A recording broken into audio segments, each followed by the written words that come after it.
ಬಣ್ಣ ತಿಂದು ಸಿಹಿ ಹಣ್ಣ ಕೊಡುವ ಮರ ನೀಡಿ ನೀಡಿ ಮುಕ್ತ ಬೇವಾಗಿವ ಸವಿಗಾನದ ಹಕ್ಕಿ ಹಾಡಿ ಮುಕ್ತ ಮುಕ್ತ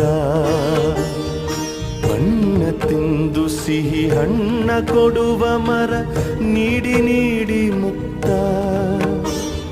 ಬೇವಾಗಿವ ಸವಿಗಾನದ ಹಕ್ಕಿ ಹಾಡಿ ಮುಕ್ತ ಮುಕ್ತ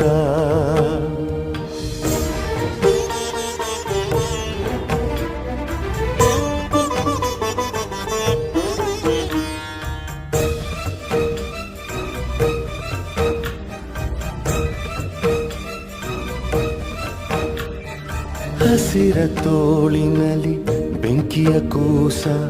ಪೊರೆವುದು ತಾಯಿಯ ಹೃದಯ ಹಸಿರ ತೋಳಿ